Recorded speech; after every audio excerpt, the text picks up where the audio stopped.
तो आज का हमारा टॉपिक है इलेक्ट्रॉन नेगेटिविटी। तो इसको समझने के लिए हम डायरेक्ट एक एग्जाम्पल से स्टार्ट करते हैं। ठीक है, हम एक मॉलिक्यूल कंसिडर कर लेते हैं हाइड्रोजन फ्लोराइड का। ठीक है, इन दोनों ने अपना एक एक इलेक्ट्रॉन शेयर करके इन दोनों ने अपने आपस में बॉन्ड फॉर्मेशन कर रखा है। ठीक है, तो इन्होंने अपना स्टेबल होने के लिए सभी जो एटम्स होते हैं वो ट्राई करते हैं स्टेबल होने की। ठीक है, तो तभी ये आपस में बॉन्ड बनाते हैं स्टेबल होने के लिए। कोई भी अनस्टेबल तो होना नहीं चाहता, चाहे हम ह्यूमन्स ही क्यों ना हो, तो कोई भी अनस्टेबल नहीं रहना चाहता है, सभी स्टेबल होने की ट्राई करते हैं। तो स्टेबल होने के लिए दोनों आपस में क्या करते हैं, इलेक्ट्रॉन की शेयरिंग करते हैं कि भाई एक इलेक्ट्रॉन तू ले, एक इलेक्ट्रॉन मैं लेता हूँ और शेयर करते हैं। चलो ठीक है, क्यों करते हैं वो भी बताऊँ, लेकिन पहले जो बेसिक जो इलेक्ट्रॉन नेगेटिविटी होती क्या है वो समझ लेते हैं। जब ये मॉलिक्यूल ये दो ऐसे कोई मॉलिक्यूल हो दो आपस में, तो उसमें एक ही इलेक्ट्रॉन नेगेटिविटी ज़्यादा होती है। मतलब जो आपस में इलेक्ट्रॉन शेयर करते हैं ना दोनों, जो बॉन्ड फॉर्मेशन करते हैं, एक क्या करेगा उसमें से इन शेयर इलेक्ट्रॉन को अपनी तरफ थोड़ा सा खींच लेगा।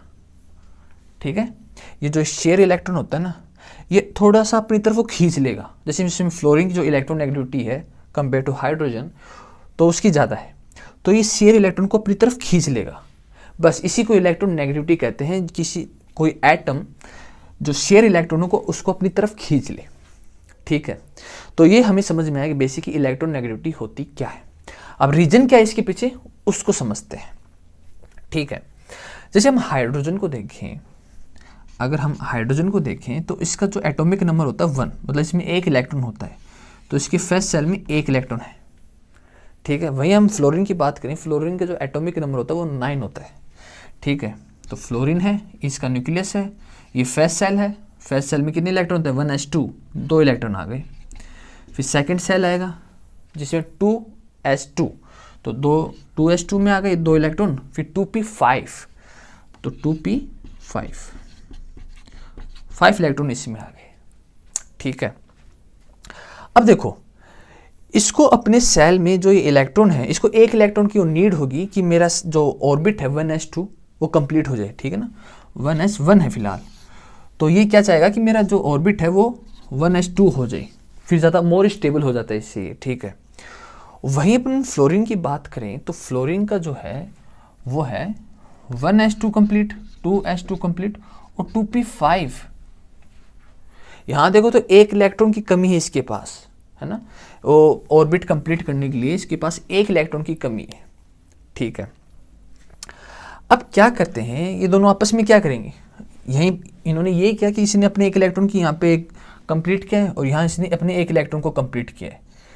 तो यहाँ पे इलेक्ट्रॉन नेगेटिविटी कैसे ज़्यादा आ गई, मतलब देखो अब पहले हम इसको जो बेसिक है ना, जो मतलब स्टेबल होने की ट्राई क्यों करते हैं वो समझते हैं। तो जो नोबल गैसेज होते हैं ना, पीरियोडिक टेबल में आप देखते होगे, इधर हम 18th ग्रुप में आती हैं। ये जो 18th ग्रुप में ये जो नोबल गैसेज होती है ना, इनका जो इलेक्ट्रॉनिक कॉन्फ़िगरेशन होता है वो फुलफिल होता है ना, तो इनको किसी को इलेक्ट्रॉन देने की ज़रूरत पड़ती है और ना किसी से इलेक्ट्रॉन लेने की ज़रूरत पड़ती है ना। तो सभी एटम्स ट्राई करते हैं कि हमें जो ये इलेक्ट्रॉन जो स्टेबल इलेक्ट्रॉनिक कॉन्फ़िगरेशन है वो मिल जाए। अब फ्लोरीन के बाद हमारे पास नियोन आता है। ठीक है, यहाँ पे, और नियोन के जो इलेक्ट्रॉनिक कॉन्फ़िगरेशन होता है वो होता है 1s2, 2s2, 2p6।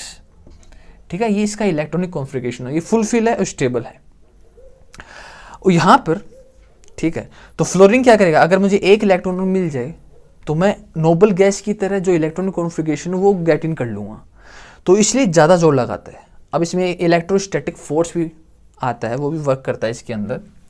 ठीक है, देखो जो भी एटम नोबल गैसेस के पास हो ना, जिसमें एक इलेक्ट्रॉन या 2 इलेक्ट्रॉन की कमी हो रही हो, जो नोबल गैसेस के पास हो, वो इलेक्ट्रॉन खींचना चाहेगा, क्योंकि सभी जो हैं वो नोबल गैस की तरह होना चाहते हैं, एकदम स्टेबल, कि मेरे जो जितने भी ऑर्बिट्स हैं वो फुल फिल हो और मुझे किसी से लेने देने की ज़रूरत ना पड़े। तो जो इसके पास होता है ना, जो 18th ग्रुप के जितने भी पास होते जाते हैं, उसकी जो इलेक्ट्रॉन नेगेटिविटी होती है उस एटम की वो ज़्यादा होती है। ठीक है, दैट मीन्स अगर हम इस तरफ जाएंगे तो इलेक्ट्रॉन नेगेटिविटी होती है इंक्रीज। ठीक है, और इधर जाते हैं तो एटॉमिक रेडियस होती है डिक्रीज, मतलब एटम की रेडियस जो यहाँ से लेके यहाँ तक होती है ये डिक्रीज होती है। ठीक है, अब देखो इसमें एक इलेक्ट्रोस्टैटिक फोर्स भी वर्क करता है। इलेक्ट्रोस्टैटिक फोर्स क्या होता है कि जो न्यूक्लियस होता है ना उसमें कितने प्रोटॉन्स हैं, है ना। जैसे हाइड्रोजन में अगर हाइड्रोजन का एटॉमिक नंबर देखें तो 1 होता है, तो इसका मतलब तो वो पावर लगाता है, जो न्यूक्लियस होता है ना जिसमें प्रोटॉन्स होते हैं वो पावर लगाता है, उसके पास पावर होती है बड़ी खतरनाक वाली। वो जो ये सेल होते हैं जिसमें इलेक्ट्रॉन रिवॉल्व करते हैं, इसको बांध के रखता है अपने पास, ठीक है, इसको बॉन्डेड रखता है अपने साथ कि भाई तेरे को दूर नहीं जाने दूंगा मैं। तो इसका मतलब जितने ज़्यादा न्यूक्लियस होंगे, मतलब जितने न्यूक्लियस में प्रोटॉन्स होंगे उतनी ज़्यादा उसकी पावर होगी, ठीक है, उसकी उतनी ही ज़्यादा उसकी पावर होगी। तो अगर हाइड्रोजन को ना लेके अगर हम लिथियम को कंसिडर करें तो लिथियम का एटॉमिक नंबर होता है 3, मतलब प्रोटॉन कितने हैं उसमें 3, तो इसमें 3 की पावर है, और उसकी फर्स्ट सेल में आएंगे 2 इलेक्ट्रॉन और सेकंड सेल में आएगा 1 इलेक्ट्रॉन, ठीक है। इसके फर्स्ट सेल में कितने 2 इलेक्ट्रॉन आ गए, ठीक है। अब इसको हम फ्लोरीन से कंपेयर करेंगे, लिथियम फ्लोरीन के देखो, अगर फ्लोरीन एटॉमिक नंबर देखें 9 है, ठीक है, तो इसका मतलब इसमें प्रोटॉन कितने हैं 9। तो अब देखो जो 3 प्रोटॉन हैं ये सेकंड सेल तक पावर लगा रहे हैं, है ना, ये सेकंड सेल को अपनी तरफ पकड़ के रखने की कोशिश कर रहे हैं। वहीं फ्लोरीन जो है उसमें +9 की पावर है, +9 प्रोटॉन्स की पावर है। तो देखो ज़्यादा फोर्स कौन लगाएगा, सिंपल सी बात है, सेकंड सेल पे इसके कंपेरिजन में ये ज़्यादा लगाएगा, क्योंकि इस पास +9 की पावर है, उसको सेकंड सेल पे लगानी, मतलब बांध के रखनी है। वहीं अगर इसकी देखें इस पे +3 की पावर है, लेकिन और इसको इस सेल को बांध के रखना है। तो दैट मीन्स अगर जिसका इलेक्ट्रोस्टैटिक फोर्स ज़्यादा होता है उसकी इलेक्ट्रोनेगेटिविटी ज़्यादा होती है, ठीक है। अगर हम इसे 2 पॉइंट ऑफ व्यू से देखें इस चीज़ को, इलेक्ट्रोनेगेटिविटी को, एक तो नोबल गैस को गेट इन करने की, नोबल गैस का जो इलेक्ट्रॉनिक कॉन्फ़िगरेशन होता है उसको गेट इन करने की, दूसरा है उसका इलेक्ट्रोस्टैटिक फोर्स, है ना, दूसरा उसका इलेक्ट्रोस्टैटिक फोर्स कि भाई किस सेल पे कौन कितनी पावर लगा रहा है, उसकी इलेक्ट्रोनेगेटिविटी ज़्यादा होती है। इसको हम 2 टाइप से समझ सकते हैं ना, एक तो नोबल गैस को लेने की और एक सेल पे कितनी पावर लगा रहा है, ठीक है। अगर हम देखो हम ग्रुप में देखें तो ग्रुप में अगर हम लेफ्ट टू राइट चलते हैं तो इलेक्ट्रोनेगेटिविटी ज़्यादा होती है, क्यों, नोबल गैस को लेने की, और वहीं अगर दूसरी बात करें तो इलेक्ट्रोस्टैटिक फोर्स भी ज़्यादा होता है, ठीक है। अगर हम इस पीरियोडिक टेबल में ऊपर से नीचे आए तो अगर पीरियोडिक टेबल में ये हमारे पास पीरियोडिक टेबल होती है, ठीक है, बनाने की कोशिश करता हूँ इसको मैं, और अब इधर तो समझ गए कि हमें इलेक्ट्रोनेगेटिविटी क्यों ज़्यादा होती है। अगर हम ऊपर से नीचे देखें तो देखो हमारे पास लिथियम लिया था हमने, ठीक है, और इस तरफ हम लेते हैं सोडियम, ऊपर से नीचे आते हैं हमारे पास क्या आता है सोडियम, ठीक है। तो अगर हम इसमें बात करें तो इसमें +3 की पावर है, इसके फर्स्ट सेल में 2 इलेक्ट्रॉन हैं और इसके सेकंड सेल में 1 इलेक्ट्रॉन है, ठीक है। हम ग्रुप में जब ऊपर से नीचे आते हैं तो हमारे पास लिथियम के बाद सोडियम आता है, ठीक है, और सोडियम के जो एटॉमिक नंबर होता है वो 11 होता है। तो इसमें 1s2 2 इलेक्ट्रॉन आ गए, 2s2 10 इलेक्ट्रॉन, 2s2 2p6 तो 8 इलेक्ट्रॉन इसमें आ गए, ठीक है, 4 1 2 3 4 5 6 7 8, मतलब ये कंप्लीट होगा। फिर ये जो लास्ट जो इलेक्ट्रॉन होता है वो थर्ड सेल में मिलता है 3s1 में। तो अगर आप ध्यान से देखो यहाँ पे +3 की जो पावर लग रही है वो सेकंड सेल तक लग रही है, ठीक है, लेकिन वहीं अगर आप इसको देखो तो इसमें +11 की तो प्रोटॉन पावर है इसके पास, लेकिन इसको ये जो पावर है वो थर्ड सेल तक लगानी पड़ती है, ठीक है, इसको ये पावर जो है वो थर्ड सेल तक लगानी पड़ती है। दैट मीन्स जो इसका इलेक्ट्रोस्टैटिक फोर्स होगा, हम ऊपर से नीचे जैसे जैसे आएंगे ना वैसे वैसे इलेक्ट्रोनेगेटिविटी डिक्रीज होगी, क्योंकि जो इलेक्ट्रोस्टैटिक फोर्स है वो भी डिक्रीज होगा बिकॉज ऑफ साइज, क्योंकि साइज बढ़ती जाएगी, और जैसे जैसे साइज बढ़ती जाएगी, अगर मान लो अगर ये मेरा न्यूक्लियस है तो एक सेल मेरा यहाँ पे है, ठीक है, यहाँ पे इलेक्ट्रॉन रिवॉल्व कर रहा है, तो इस पर मैं ज़्यादा पावर लगा सकता हूँ।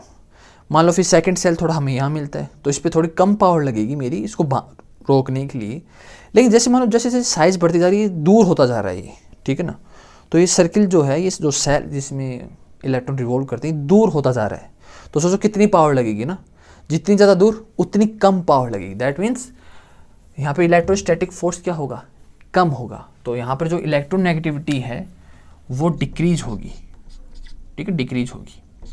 और वहीं अगर हम इसकी एटॉमिक रेडियस की बात करें तो सेल से यहाँ इसका एटॉमिक रेडियस देखो और इसका ये रेडियस देखो, तो इसका मतलब एटॉमिक रेडियस इंक्रीज होगा।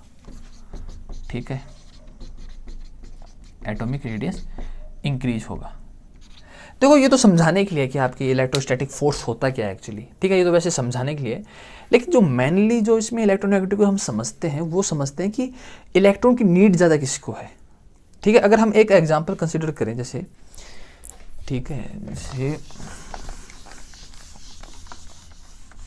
जैसे मैंने हाइड्रोजन HF का एक एग्जांपल लिया था, अगर हम HCl का एक एग्जांपल लें तो अगर आप हमारे पास हाइड्रोजन के पास होता है एक इलेक्ट्रॉन, और क्लोरीन का अगर हम इलेक्ट्रॉनिक कॉन्फ़िगरेशन देखें तो होता है 1s2 2s2 2p6 3s2 17 होता है ना इसका 3p5। ठीक है, अब देखो इसमें भी एक इलेक्ट्रॉन की नीड है इस ऑर्बिट को फुलफिल करने के लिए, 3p6 करने के लिए।